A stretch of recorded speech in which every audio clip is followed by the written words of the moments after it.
Yuki! Kamusta kami, Yuki? Kamusta, Yuki?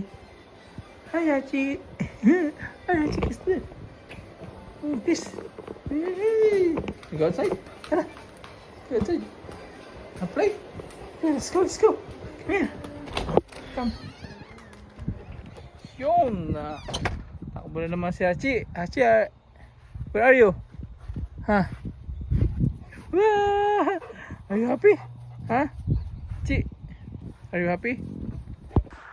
What's up mga kababayan? Kamusta kayo dyan? Kung ano naman tatanungin nyo ay okay lang naman. So, andito na tayo sa bahay. Kakarting lang natin. So, siyempre, kasama natin alaga si Hachi. Hachi, come here. How are you? Psst, come here. Yan. Ating alaga na mahilig magpa-hima sa likod. Diba, Hachi? Ay niya laging gusto lagi doon sa likod siya magpapahimas. Ano? Ha? Ganun lagi ng ganan. Sarap pumiga, Hachi. Come here. Shh. Look at that. Hachi, where are you? Come here. Ay, pagkagitong sa amin, sarap pumiga. Oh. Come. Hachi, let's go. Come here. Come here. Yeah. Ay, si Hachi, oh. Excited siya paglaro kaso lang sarap pumiga. Sarap dito humiga, Hachi. Kami, tabi tayo. Hoy, tabi tayo. Sit na, sit. Bili, sit. Dito kami. Sit, Hachi. Dito kay daddy. Kami. Shh. Come. Uy. Patayo mo kay daddy. Ha? Hachi, ayaw mo kay daddy? Ha?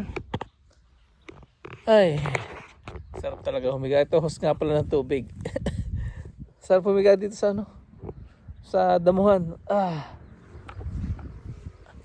So, ayun medyo nakakapagod ang trabaho ngayong araw dahil busy, tapos yung supervisor ko busy dito sa labas, kaya halos kami dalawa yung nagawa doon sa loob. Kami nag-i-input ng mga kailangan gawin. So, ay, ganun talaga ang buhay dito. Kailangan magtiis, kailangan magsakripisyo para siyempre para sa pamilya, tsaka siyempre para sa mga bayarin dito sa bahay.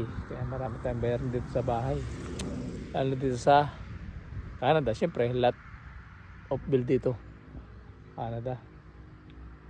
So yung mga kababayan, mga ginagawa nyo ngayong araw na to, at ngayon nga pala ay Huwebes na dyan sa Pilipinas, no?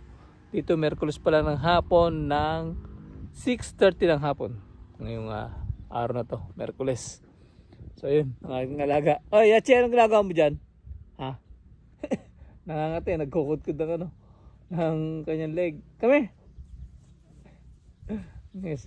Ngayon lang ulit siguro yung lumabas yung makulit na asong yan Ganun lang naman yan pagka nasa labas. Ang problema minsan yun, natakbo sa natakbo dun sa kapitbahay. Kaya kailangan mo laging minsan bantayan. Kaso nga lang ngayon yan nagliliparan na. Ang dami ng lamok. Kita nyo ba yun? Nagliliparan. So yun lang muna mga kababayan. At tayo magpapatoka ng ating ng ating manok. Tsaka mag-harvest na rin tayo ng ating itlog ng manok. Siyempre fresh na yun. Araw-araw ng itlog yung ating manok. So yun lang muna mga kababayan. Ingat lagi kayo. Lalo sa ating mga OFW. Salute.